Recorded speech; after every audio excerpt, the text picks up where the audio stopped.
যে আমার জীবনেও আমি শুনি নাই যে আয়না ঘর বলে কোনো জিনিস আছে। ওই হারুন মানুষকে নিয়ে আটকে টাটকে রাইখা টর্চার করে বিভিন্ন রকম কথাবার্তা বলাতেন। অনেকে মারা গেছে, তারপরেও তার বিরুদ্ধে মামলা হয়েছে। শেখ হাসিনা সরকারের আমলে বাংলাদেশ জাতীয়তাবাদী দলের মতো একটা উদার গণতান্ত্রিক দলের নেতা কর্মীদের উপরে, আমার ভাই তো বলছে 50,000, আমি তো 50 লক্ষ, আমি তো আইনজীবী, আমি বলবো যে 60 থেকে 70 লক্ষ আমাদের নেতা কর্মীর বিরুদ্ধে মামলা হয়েছে।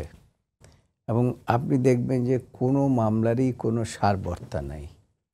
এই মামলা অনেকে মারা গেছে, তারপরেও তার বিরুদ্ধে মামলা হয়েছে। তারাই মেরেছে, আবার তারা সেই মেরে আবার সেই লোককেই আবার আসামি করেছে। এরকম অনেক ঘটনা আছে।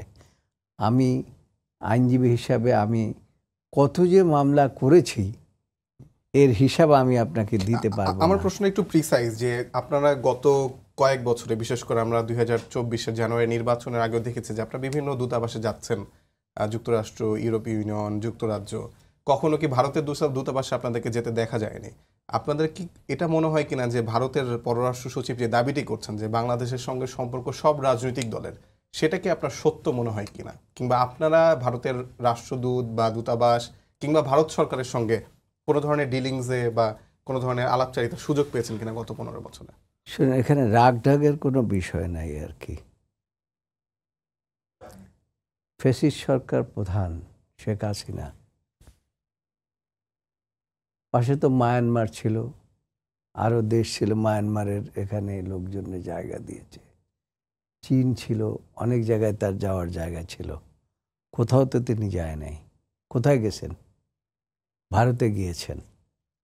তাহলে ভারতের সাথে যদি তার এই দহরম মহরমেই না থাকবে, তাহলে পরে তিনি ভারতে আশ্রয় নেবেন কেন? এখন আমরা যে বিভিন্ন দেশে গিয়েছি, আমরা কি জন্য গিয়েছি?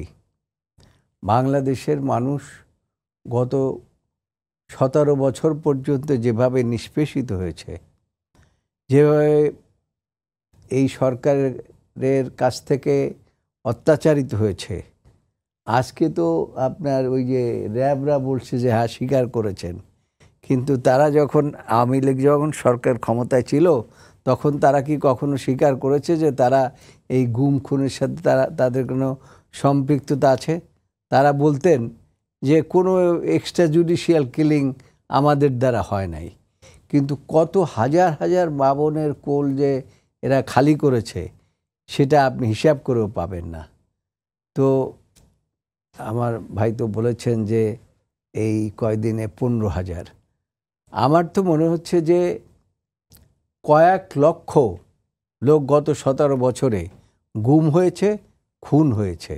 মামলাতেও পরের কথা, গুম হয়েছে, খুন হয়েছে, হিসাব নাই।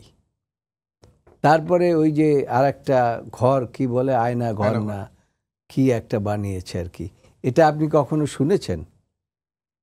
আমার ভাই কখনো শুনেছেন কিনা আমি জানি না। যে আমার জীবনেও আমি শুনি নাই যে আয়না ঘর বলে কোনো জিনিস আছে। আমরা জানতাম যে ওই হারুন মানুষকে নিয়ে আটকে টাটকে রাইখা তারপরে তাদের কাছ থেকে অনেক রকম টর্চার করে বিভিন্ন রকম কথাবার্তা বলাতেন। কিন্তু এইরকম আয়না ঘরটরের কথা তো শুনি নাই। সেই জন্য আজকে আপনি যে প্রশ্নটা উঠিয়েছেন যে ভারতের সাথে বাংলাদেশের সম্পর্ক, বাংলাদেশের বর্তমান সরকারও কিন্তু বলে নাই যে তাদের সাথে আমরা খারাপ সম্পর্ক চাই।